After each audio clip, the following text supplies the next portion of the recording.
everybody, and welcome back once again to Let's Play Crusader Kings 2! Yes, it is the Rogue Viking series, as I have now called it. The Rogue Viking, as well, you know, he's going rogue on us, isn't he? He's going rogue, he's casting aside his father's historical roots and he's going forth as a devout Anglo-Saxon Catholic man. Right. Okay, so, a couple of things I didn't go over in the first video. So first of all, for those of you that might be new, I'm sure most of you have watched my CK2 stuff by now, but for those odd couple that haven't, this is not going to be very fast in terms of the pacing. I'm going to go usually at 2 speed. If I'm getting particularly saucy, I might put it up to 3, but I'm not one of these that kind of powers through on max speed and stuff, unless it's like a sort of exceptional circumstance.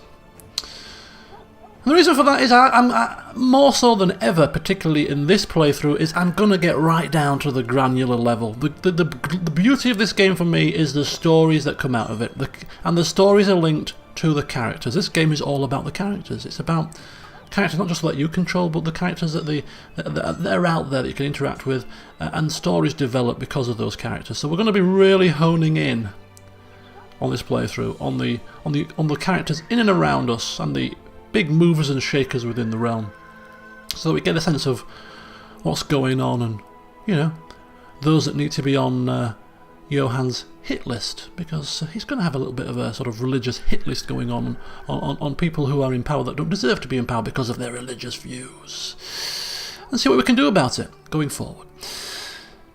And there was one other thing, but I've forgotten, so I'll press on, and if it comes to me, I'll let you know. Oh yeah, the sessions are going to be usually about 1 year to 2 years tops, roughly aiming for about 30 to 40 minutes a session, and hoping to see where that gets us within 3 months. I'll assess as to what's going on and where we want to proceed after that point, keeping things nice and bite-sized, I suppose. Okay, so enough about introductions. Let's get on to setting things up. This session's going to be maybe a bit longer than the norm, because we've got things to do. It's the first day essentially for us. We need to assess what's going on in Johann's court and stuff. So he's 21. He's Earl of Leeds and Hull combined, and you know, fairly capable individual. Now, as we move through, his son, of course, I did say, was going to be renamed. Eldest child always named after the father in the family, you know.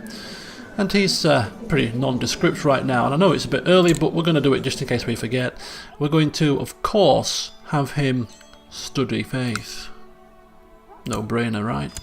Likewise, we too, oops-a-daisy, are going to the theology focus.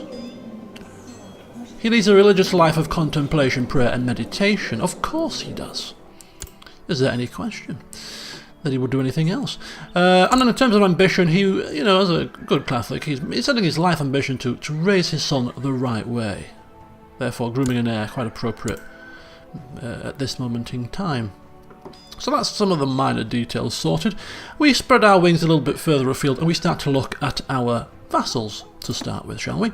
We have, of course, our bishops. Now, ordinarily we don't pay much attention to these guys, but we're going to be paying more attention to our bishops in this playthrough, rather unsurprisingly. And we have 2 of them. We have the Bishop of Sherborne, which is the Leeds Bishop, and the Bishop of Beverley, which is the Hull Bishop. So let's take a quick peek at them, shall we? And, oh, I notice a problem here. You see, Bishop, now somebody has already commented that have fun pronouncing the Anglo-Saxon names. Here goes nothing. Copsage. In my broadest Yorkshire tones. Bishop Copsage of Sherborne is, oh dear, he's cynical, an unbeliever, disliked by the clergy. Oh, is that so? Well, having cynics in the court is an irk anyway, but we can let it slide if they just keep their views to themselves. However, having cynics in powerful positions, vassals, on our council, I somehow don't think so. I don't think so at all. So we're going to have to deal with Bishop Kopsich, because this cannot be allowed to continue, despite the fact that he actually thinks the sun shines out of our backside. Yeah, and I think the best way to do this, we're not going to kill and murder. That's obviously not the religious thing to do. So instead we're going to try to revoke his title, which we can't do just yet, but we'll get to that. It's going to tick off our other vassals, but we're here not to please our vassals, we're here to do God's work, and we cannot have a disbeliever in the clergy. So regardless of what the people think of us, we're going to have to get this done. So that's one of our goals in the short term, is to remove this man from his position of power, because he's a non-believer. So that's our first bishop. We're off to a cracking start. Our second bishop is he's not the best, but he's brave, he's just, he's chaste, a little bit slothful at times and slow, but on the whole we're satisfied with his services, so he can remain despite the fact that he sucks a little bit. You know, we've got no reason to get rid of this man. So we're happy with that. And then as I go through the rest of the council, just to introduce you to the team, we've got Mayor Björtnoth of good old Doncaster. He's diligent, temperate, honest, envious. We can cope with that, he's fine. 26, he's a mayor, of course, not overly impressed with us, but as long as he pays the taxes over, we won't have any complaints. And 14 diplomacy, he's adequate for the job, so he can stay, and we're going to have him perform statecraft for the time being, which is one of the new roles introduced in one of the DLCs I've just downloaded, which improves relations with random vassals, neighbouring rulers, and of course our liege, which can be quite useful, until we find a reason to put him elsewhere. Our Marshal of Wyke, let's have a look at this chappie. Envious, greedy, proud. 3 of the 7 deadly sins. Again, not ideal, but he's not cynical. So again, we'll kind of overlook. If we were to get rid of everybody with any kind of negative sins, we'd be well. It'd be a very select few individuals that would be eligible to be on our council. So we've got to overlook a few things, and these are bearable. He's a decent spy master, but he doesn't like us, so we don't really want to trust him in that particular position. So as Marshal, I think it's quite an adequate place for him as things currently stand. So that's Mayor N here, near enough. Kopsich, so we're looking to remove him from his place of power, but for the time being we're going to stick him. This is really going to be kind of detrimental. No, is it? This council needs a bit of a shake-up. This guy, I want to be the, let's say, 4. So we can't take him off the council just yet, so we're going to have to cope. I'm going to move him to court chaplain as a disbeliever. Go figure. No, that's not what I was supposed to do. There we go. So he pops down to there, which is kind of fine for now. And we're going to ask, oh god, we're going to keep it. We're not going to ask him to do anything because we don't want to risk him going out into the wide world and spreading his heresies. It's not quite heresy, but you know, spreading his disbelieving ways to the public. So we're kind of keeping him close to us. So you can research cultural tech for now, so we can keep an eye on you. And in the meantime, we're going to put you. I need a decent spy master, and there's one right there. Our Commander Ostwolf. Let's have a look at this fella, shall we, first? If I click on him, that's going to put him in position. I want to look at him first. I want you. This is going to seem really backwards, but as a religious man, we're not overly concerned about bringing in taxes at the moment. So we're going to change you to steward and have you administer the realm, increases cultural conversion chance. Ah, that would be quite useful. But you'll do for now. You'll do that. I'll have you trading troops. That's fine. Spy master. I'm going to put him in place. I've already seen his stats. Oh, he's a mystic. Which means that he's delved into the mysteries of the occult, treading a fine line between heresy and orthodox approval. It's a fine line. It's not quite there. It's a fine line. It's a bit close for comfort, but we'll allow it. we'll allow it, alright? He's going to go as our spy master, as the most capable individual in that particular position. And we're going to have him study technology, because we can't get our own technology at the moment because we're not a duke, so it's the only way we're going to get technological points. And we need technology, people. We need technology like it's going out of fashion, because we're going to be invading pagan lands at some point, and if we do that, we suffer a massive amount of attrition until we get to the relevant level of technology for military organisation to remove the pagan homeland attrition penalty, which is level 4 of military organisation. So we need a decent amount of technology points to put into that. So that's going to be a raise to level 4 military organisation to start with. So that's our council sorted. Now what's happening is, once we get him gone, then we are going to put somebody else there, but we'll get to that. Right, minor titles.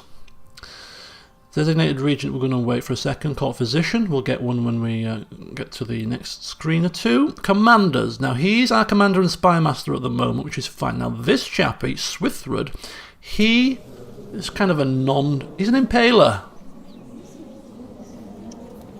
That's, we don't like that. A club-footed, cruel impaler. Yeah, we're not kind of cool with that kind of stuff. So we're leaving him with his position.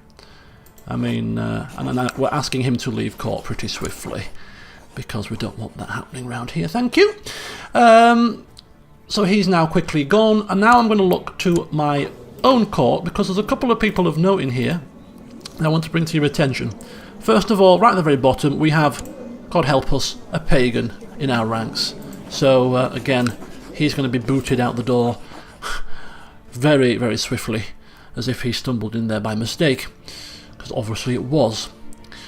The second person of note in this particular court of ours is this chap. Now he was the previous earl, but we've done the ruler design, so he's no longer in that position. But rather strangely, he's a zealous individual. And it seems that good old Johann and Senfus kind of see eye to eye, kind of get on with each other, to the point where they drink water and stuff, you know, very non-sinning kind of things, and you know, but really very have a good time talking about religion and chewing the fat and all that kind of stuff. So they get on like a house on fire.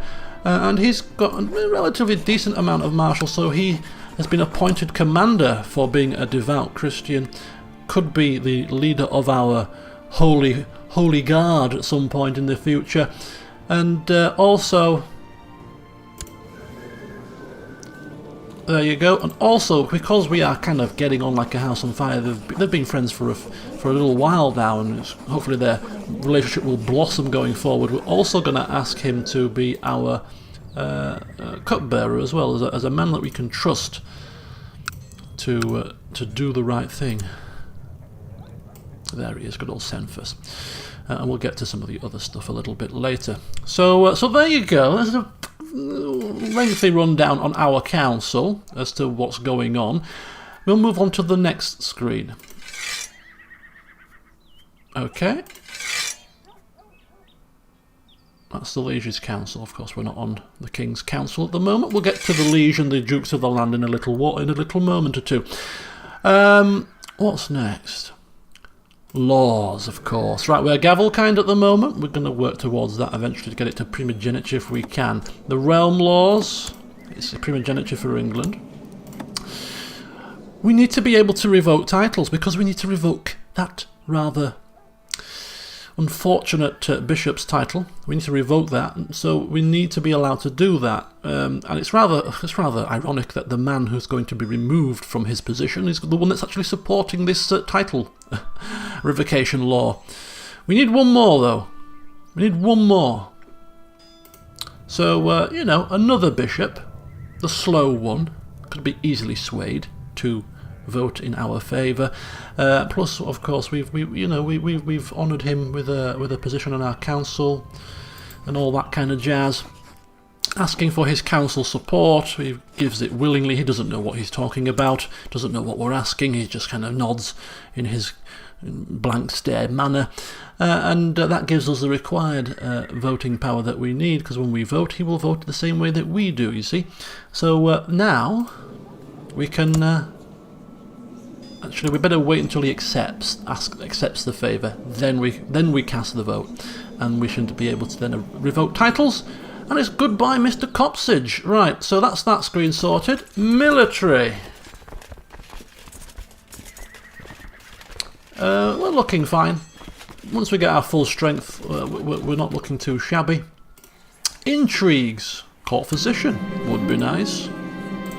Thank you very much.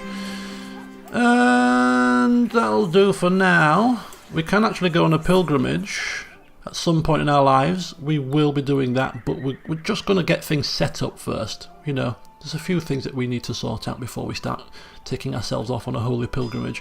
But we will get to that. And I also noticed that we can search for a smith. Again, I think we'll wait for that before we do anything with that. But again, if you've got any hints as to what these things, you know, what would be a good time to do these kind of things, just let me know.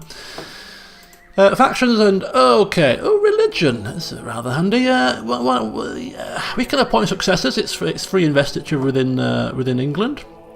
Now, I'm not too concerned about him at the moment, but I am concerned about him because we're going to revoke his title very soon. So it would be nice to have somebody to give that title to, which means that we have to find somebody to give that title to. Now, I'm going to be searching characters within the realm. I'm not going to be searching characters from all over the damn place like previously. You know, finding characters from deepest, darkest, you know, way over, it doesn't seem that realistic for the times. You might have a few links to some nearby places if you've got kind of routes set down there, but ultimately, especially in this early part where we're kind of new, I think we wouldn't be able to have any sort of idea as to what's going on other than our realm itself.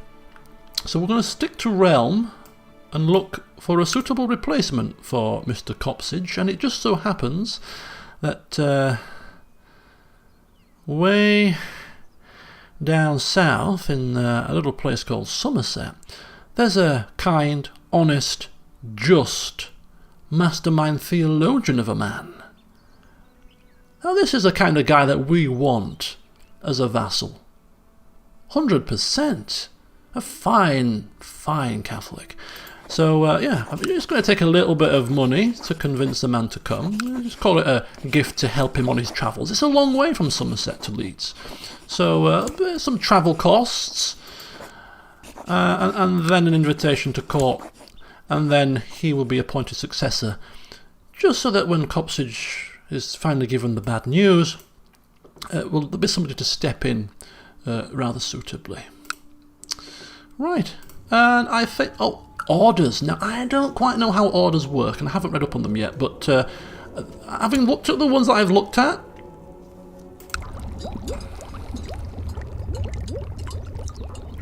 the Dominican order sounds most like the appropriate one for us.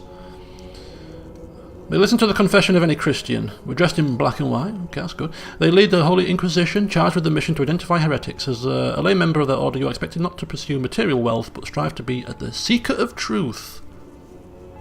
Yeah, that sounds like Johann to me. I'm not going to join just yet, though, until I've done a little bit more reading. But, you know, again, advise if you feel necessary.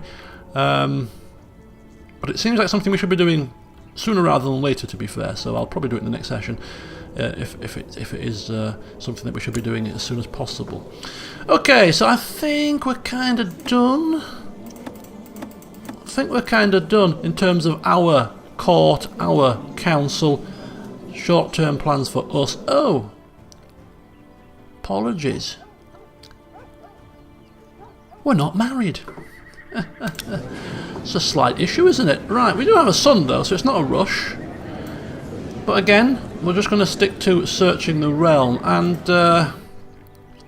if we go for females that aren't married, and looking for, of course, the best candidates in terms of their learning, she's a cynic, obviously not.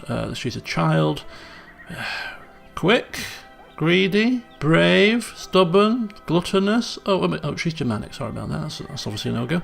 We're kind of scraping the barrel. So the only other alternative that we have really is if we go for somebody with the zealous trait. Charitable, bit shy, a little bit gluttonous, but you know, charitable. 16. That's good. We like that. She's low born, but she's got a decent opinion of us, because of course we're both zealous. She's attracted to her. Well, I mean, come on. Gluttonous, yeah. But as I said, we can't really be beholden to having everybody have no of the sins. So one sin is we can obviously work on her. You know, just feed her less. Yeah, she's a courtier. She's in East Anglia. She kind of fits the bill. Especially with the zealous. She's the best of a bad bunch. It seems that within the realm there's not that many good suitors at the moment. So, I mean, she's good looking, relatively speaking. She's young. I can see them together. Let's get it done. Let's get it. We're going to suffer a penalty, of course, because we're marrying a low-born courtier, but you know, we're not above such things. We're looking for other qualities other than status. And having somebody that's zealous is a game changer. So in comes Ayleswith soon enough. Right, so we're done. Our business is complete, which now leaves us on to, before we start the time rolling, the granular level that I was talking about earlier. We're looking to take a quick peek at some of the characters that are surrounding us at the moment. We're new, we're kind of just new in charge. We're going to get a handle on some of the surrounding counties. Nothing further than that to start with. So we're just kind of putting our feelers out as to who's in and around our immediate vicinity. So straight away we've got Earl Oswulf of Bernicia, who's got 2 counties. He's got 3 kids, and he himself is decent enough. His wife, unfortunately, is cynical, but she's not in charge, so obviously he'll be expected to keep her in check. So to the north there, we can't see any major concerns, and we kind of got a bit of a mutual respect for each other there. So that's Oswulf, 33, and of course we're going to follow him as a character of interest. More importantly, within our own duchy, which is these 4 counties here, the king has York, unfortunately. Yoredale, Earl Berthnoth, oh God, I'll have to practice these off camera. Of Yoredale, 41. He's married. He himself, fine. 3 grown-up kids. We're not going to go to the kids level, but we'll go to the wife and see that she is kind, deceitful, lustful, but no major concerns there. Our short-term goal is to become Duke, of course, of the area, so that we have better control of converting the populace over this entire area. At the moment we're restricted to these 2. Obviously we would like to convert the entire area. We are the best man for the job, we feel. So we have to kind of rely on the king. The Duchy of York doesn't exist yet, and the king is control of York. So we are basically at the king's behest here as to who is going to be put as Duke of York when it eventually happens. And we're just praying it's going to be us, literally. If God is good, if God is good, it will happen. If God is good, it may not happen also, because he may have greater plans for us. And what happens, happens. It just happens for a reason. It might not be the right time for it. Okay, so that's Mr. Balfour of Lancaster. No, that's not right. That's Berthnoth of Yoredale. He's fine. He's followed. We'll kind of just have a quick look. There's a Derby. Well, Derby is the Earl's really here. It's the big man in charge that's really we should be concerned with. And he is Duke Aelstan of Mercia. He controls the entire duchy.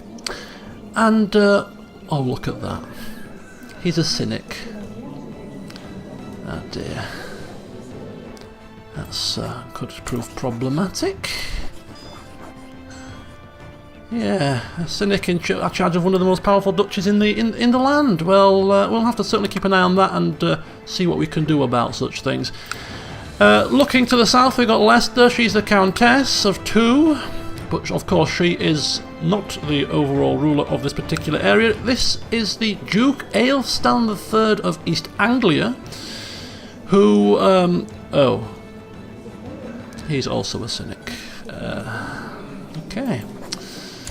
Seems that we're surrounded by disbelievers. This is something that needs to be rooted out, I'm sure. I mean, in charge of powerful duchies within the area, what is the king thinking? I mean, the king himself, he's not a disbeliever, is he? Thankfully not.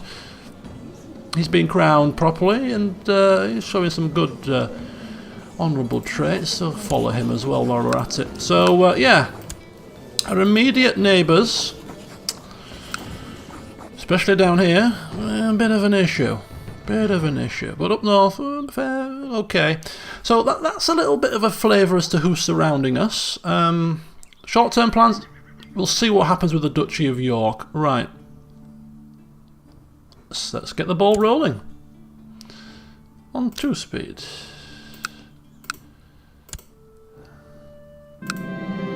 Okay. Duke of Kent. Down south, we've not seen this particular Duke yet, but he's been made Chancellor apparently. Okay, and we've kicked a few people out of our court. Right, so I woke this morning with no knowledge of my past or of where I was. I was assured by confused servants who were assuming that this was some prank or test, told me that I am their ruler. I think this must be because we've created a character. This is new? I've not seen that message before. Must be. We were thrust into power by the gods, of course. Okay, so he's going to support us in the council, which is perfect. Which is absolutely perfect. So, oh, Aethelstan of Mercia. That's this guy. Wants to get married.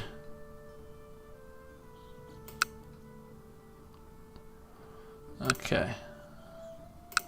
So obviously we're following these characters, we're going to get a load of their messages, but we'll sort of gloss through them quickly where we can. But the important thing is we can now change our council, our law. We should get 2 people supporting us now, which is enough. We need to change the law, and there you go. There you go. It looks like the law is going to pass.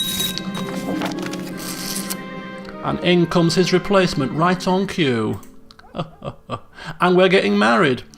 And royal aid duty. We can collect a royal aid duty, or we can not bother. Well, do you know what? We're not greedy or anything like that, but money is required to get things done. So where opportunity presents itself, we will not turn down coin that's been given under the appropriate circumstances. Okay, so we're married now. Here she comes. Oh, look at that. Background changed. Oh. So Uhtred has arrived at our court. Who's he? Is it one of her retainers? Oh, he's an honest, just, kind man. We like him. He's 19 learned. Oh my. Oh, no, this is the fella that we've just invited to court. Okay, and she's arrived as well. Right then, so let's see how this works. Let's see how this works here. We're going to appoint successor. So we're going to appoint Uhtred as successor. And then you voted for the law, and I'm sorry, but I'm not sorry, because unfortunately for you, buddy, let me get my bearings here, we can't have disbelievers in such positions. So I'm revoking your title. I must have 25 prestige. Oh, the law hasn't passed yet either. Right. Okay. Well, we'll get there. We'll get there. We'll get there eventually. Hopefully. How much prestige are we getting? Oh my God, not enough. Right. So we'll just have to play the patient game then. Right, a while after you spread the word that you are seeking the employ of a court physician, one of the priests from Beverley arrived at your court. The cynical priest introduced himself as Harold the Monk. Well, that was a bad start. The cynical priest. We certainly do not require a cynic's services. Ooh, what's happening? Transferred the vassal contract of Wolfram to Ethelwood of Mercia. Okay. Harold the Monk. Northumberland advisor. This may get too much. Because we're only going a year at a time, I might just review these off camera, these little less important messages. Did we get the law passed? Oh, we did. Marvellous. Okay. So title revocation law allowed within England. Okay, that's fine. Anybody still? Just waiting for him to create the Duchy of York title, and then we're good to go. So in terms of regents then, we have our wife. But she's new here, she's new in town, and we don't know if we trust her to run in our absence. There is one man that we can trust, however. There is one man we can trust to make sure our son grows up right and things are done properly. And, oh, here he is right now. As if on cue. Good old Senfeths. He knows how to rule. He was supposed to be the ruler, but got ousted by us. He was the actual proper person you would have been in control of if you didn't use the ruler designer. So he knows how to rule. So yeah, he's been tasked. He's a good friend of ours now. You know, we keep chewing the fat, and we're going to send him a letter.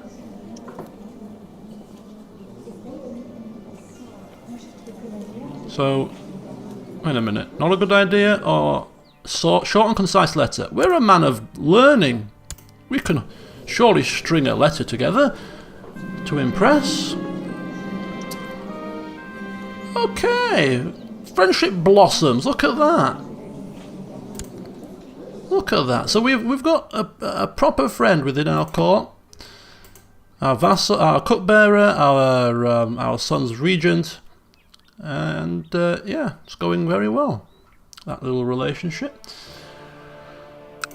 Okay, so also of note, as we tick over to the end of the year, I know it's not been a full year, it's been less than that, but I've been rambling on for a while to get things set up, so I'll end it at the end of the year.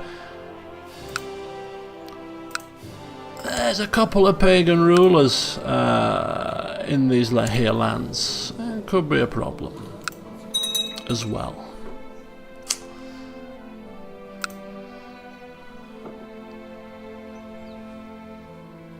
Still no word on the Duchy of York, though.